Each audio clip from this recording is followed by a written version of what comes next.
करत करत अभ्यास से जड़मत हो सुजान, रस्सी आवत जावत और सिलपत करत निशान।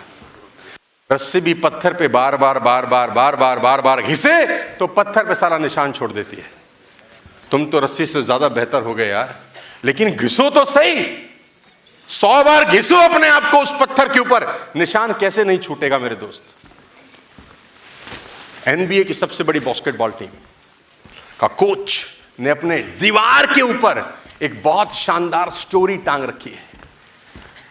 कोच ने दीवार पे एक स्टोरी टांग रखी है। जब भी डिमोटिवेट होता हूं, कहता है अंदर जाता हूं, स्टोरी पढ़ लेता हूं, और वो स्टोरी मुझे बताती है प्रोसेस, कि जब मूर्तिकार पत्थर पे चोट मारता है पत्थर तोड़ने के लिए, तो पहली चोट से पत्थर ना टूटता है ना टूटते दिखता है। जब वो दोबारा चोट मारता है उसी पत्थर पे, तो दूसरी चोट से भी ना पत्थर टूटता है ना टूटते दिखता है। लेकिन वो परेशान नहीं होता, वो फिर हैमर करता है उसी जगह पे, चौथी बार फिर वही मारता है, पांचवी बार मारता है, मारता रहता है, मारता रहता है, मारता। ऊपर से कुछ दिख नहीं रहा कि अंदर कुछ हो रहा है कि नहीं हो रहा, लेकिन हर चोट उस पत्थर को अंदरूनी तौर पे कमजोर कर रही है। एक दिन तुमने हथौड़ा उठाया, हवा ही चली और पत्थर के 2 टुकड़े हो जाते हैं। वो कहता है मैं पढ़ता हूं और मुझे एक बात समझ में आती है, करत करत अभ्यास से जड़मत हो सुजान। प्रयास करते रहो। रस्सी पत्थर पे घिसे तो पत्थर पे निशान छोड़ देती है। पानी की बूंद अगर एक जगह बार बार गिरे पत्थर में सुराख हो जाता है, लेकिन बार बार गिरना जरूरी है। परसिस्टेंस जरूरी है, कंसिस्टेंसी जरूरी है।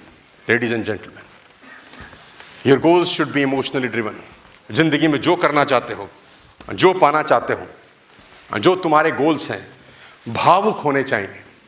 गोल्स इमोशनल होने चाहिए। मैं हमेशा से कहता हूं, अगर आपके कोई भविष्य, जैसे उन्होंने बड़ा अच्छा बोला, माँ बाप के लिए कामयाब होना चाहते हैं, अगर तुम्हारे गोल्स इमोशनल नहीं है दोस्त, तुम किसी भी दिन इस बिजनेस को छोड़ के भाग सकते हो। तुम्हारे गोल्स अगर सेंटिमेंटल नहीं है, तुम कभी भी धंधा छोड़ के भाग सकते हो। कोई एक ऐसा गोल बनाओ आज जो तुमको इमोशनली इस बिजनेस से जोड़ के रखे। तुम्हारे जीवन में बहुत घटनाएं घटी होंगी, तुम्हारी जिंदगी में बहुत हादसे हुए होंगे। लोग कहते हैं पैसा कमाना बहुत मुश्किल है, मैं कहता हूं गरीब रहना आसान है। क्या है? मिडिल क्लास फैमिली के हम लोग हैं ना, टेंशन होती है घर में कि नहीं होती? घुट घुट के रोज मरना पड़ता है, पैसे को लेकर तकलीफ होती है यार। कोई एक ऐसी चीज जो तुम्हें दर्द करी हो, कभी सुई चुभी हो, बस उसको अपना गोल बनाना यार। इमोशनली जोड़ना अपने आप को इस बिजनेस से। गाइस, इमोशनल होने चाहिए गोल। जब मैं कॉलेज जाता था 96, 97, 98 की बात मैं आपको बता रहा हूं, मैं बार बार बताता हूं, साला रिक्शे पे जाता था मैं। रिक्शा 5 रुपए लेता था उस दौर के अंदर। बहुत शर्म आती थी। हमारे दोस्त बाइक पे जाते थे, कुछ कार में जाते थे, कुछ कंटेसा चलती थी उस दौर के अंदर, उसमें जाते थे। हम साला रिक्शा पे, और कभी कभी अंगूठा, कोई रुकता ही नहीं था कभी कभी। तो बड़ी साला शर्मिंदगी महसूस होती थी उस 2-3 साल के दौर के अंदर। पैसा ही नहीं था, पापा कहां से देते? 3 लाख का तो कर्जा चल रहा था, तो वो कहां से देते? पढ़ा रहे थे, यही बहुत था। हमको कहां से लेके देते स्कूटर बाइक?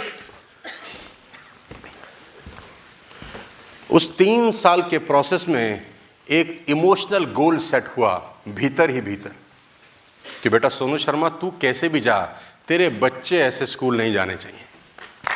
तू कैसे भी जा, तेरे बच्चे बेटा ऐसे स्कूल नहीं जाने। वो 3 साल भीतर ही भीतर एक बीज अंकुरित होता रहा मेरे दोस्त, अंकुरित होता रहा। और वो गोल मैं जीवन भर भूला नहीं।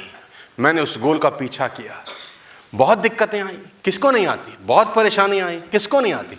मेरा भी मन किया छोड़ दो ये धंधा, कुछ और करो। वो ऑब्स्टिकल्स हर किसी की जिंदगी का हिस्सा है, तो मैं कहां से अछूता हूं? मैं कोई मार्स से थोड़ी आया हूं, इसी दुनिया में था। मेरे को भी चैलेंजेस थे, मेरे को भी लोग छोड़ के जाते थे, मुझे भी ताना देते थे, मुझे भी गाली देते थे। लेकिन वो गोल मुझे इस बिजनेस से जोड़े रखा। मुझे पता था कि अगर मैं ये बिजनेस छोड़ दूंगा तो मेरे पास ऐसा कोई रास्ता नहीं है कि वो गोल कभी मेरा जिंदगी में अचीव हो सकता है। 2012 मुझे वो दिन याद है। आई रिमेंबर द डे जब मैं अपनी बेटी को मर्सिडीज सी क्लास में एपीजे स्कूल में ड्रॉप करने गया, फरीदाबाद के अंदर। सी क्लास मर्सिडीज थी मेरे पास, मेरे दोस्त। मैंने डोर ओपन किया, मेरी आंख में आंसू। मेरी वाइफ ने मुझसे पूछा, आज इमोशनल हो? लड़की पहले दिन स्कूल जा रही है। मैंने कहा, पहले दिन स्कूल जा रही है इसलिए इमोशनल कौन है पगली? 14 साल पहले का जो बीज है ना, उसने आज फल दिया है। जो पेड़ लगाया था उसने आज फल दिया है। मैं वो अपने मन में उस बीज को सींचता रहा, पानी देता रहा कि एक दिन ये पेड़ बनेगा और उसका फल मैं खाऊंगा। कोई गोल आपकी जिंदगी में ऐसा होना चाहिए जो इमोशनली आपको ड्राइव करे, लेडीज एंड जेंटलमैन। लेकिन अगर आपके पास वो गोल नहीं है, कोई भी एक गर्म हवा, कोई भी 10 रिजेक्शंस, कोई भी नेगेटिविटी आपको इस धंधे से जुदा कर देगी। टेक माय वर्ड्स, आपका कोई ना कोई इमोशनल गोल होना चाहिए। कोई भी इमोशनल गोल कि माँ बाप को बिजनेस क्लास की फ्लाइट में यहां लेके जाऊंगा, इमोशनल गोल। माँ बाप को एक दिन मर्सिडीज की पीछे वाली सीट पे बिठाऊंगा, इमोशनल गोल। माँ बाप को एक दिन अपनी मेहनत से कमाए हुए मकान के अंदर ले जाऊंगा, इमोशनल गोल। अपनी वाइफ के लिए ऐसा करूंगा, अपने बच्चों के लिए एक ऐसा जिंदगी दूंगा। कोई भी ऐसा गोल जो इमोशनली आपको ड्राइव करे आगे बढ़ने के लिए। और मैं आपको फिर कहता हूं, इमोशनल होना कोई बुरी बात नहीं है। लेडीज एंड जेंटलमैन, मर्द को दर्द नहीं होता, ये फिल्मों में अच्छे लगते हैं। असल जिंदगी में मर्द को दर्द होता है। हमको तो बहुत दर्द होता था, तो उस दर्द को हमने पाला, पोसा और 12-14 साल परवरिश करी। नेटवर्क मार्केटिंग का प्लेटफॉर्म था, हमने मेहनत करी। और वो कहते हैं ना कि खुदा बड़ा बेनियाज है, उसके घर में देर है अंधेर नहीं। एक दिन वो आपकी मेहनत से खुश होके वो आपको वो सब देता है जो आपने नहीं भी मांगा होगा, वो भी आपको मिलता है फिर कि मैंने ये तो नहीं चाहा था यार कि ये हो जाए। लेकिन आप अपनी मेहनत कभी मत छोड़ना मेरे दोस्त।